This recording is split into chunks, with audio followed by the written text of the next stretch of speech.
Here's your WNEM TV5 News Update.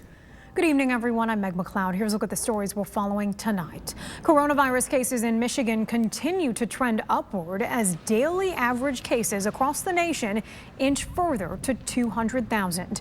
Nearly 6,300 new cases were reported today, with an additional 145 deaths, 51 of which stem from a review of vital records.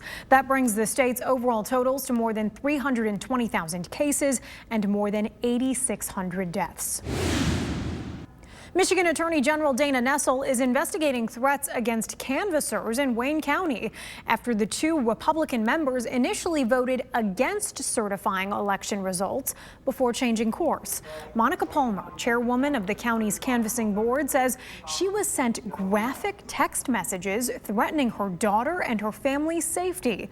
Nessel said in a statement that any credible threats will be investigated and prosecuted to the fullest extent. Continuing coverage, a former insurance agent could spend up to 20 years behind bars for embezzlement. 53-year-old Angela Swain was sentenced today in Genesee County Circuit Court. Prosecutors say she embezzled $90,000 from clients and provided them with phony insurance certificates, leading them to believe they had insurance when they didn't. She was given 20 months to 20 years and owes restitution to 34 victims. Crime Stoppers needs your help tonight to crack a cold case. On August 15, 2017, 20-year-old Honesty Minifield was found shot to death in the middle of East McClellan Street near Saginaw Street on Flint's north side. Crime Stoppers is offering a $2,500 cash reward. And now here's Brian with a look at our weather.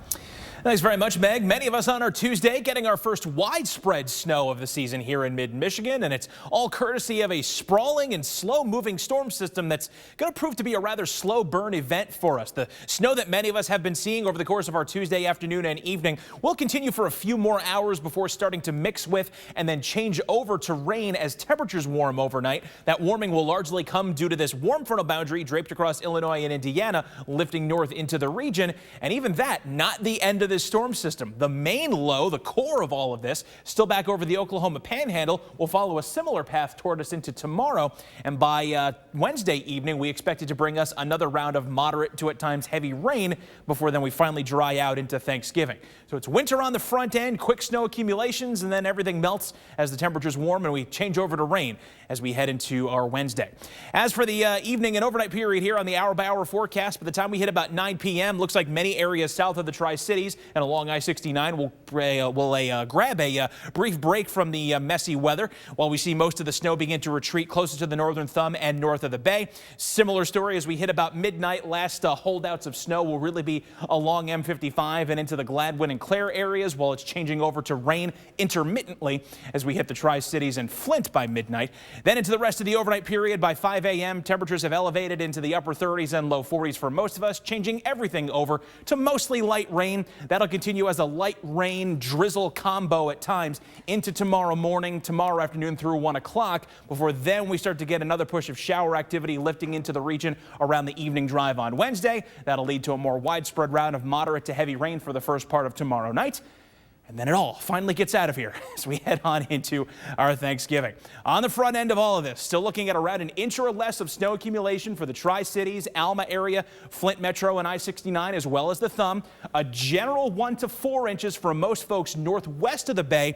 But in this blue zone here, that includes Houghton Lake, West Branch, places around Gladwin and Clare, we could easily, I shouldn't say too easily, but we could see some isolated patches where we exceed 4 inches, maybe go as high as about 5. That will depend on how long that snow is actually able to hang on.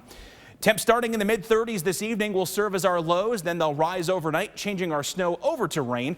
That rain will continue along with drizzle at times tomorrow with a high of 45. Thanksgiving Day, though, while cloudier, looking nice. Mostly cloudy and 50 degrees. And we'll stay dry for the remainder of the holiday weekend and even see increasing sunshine by Saturday and Sunday.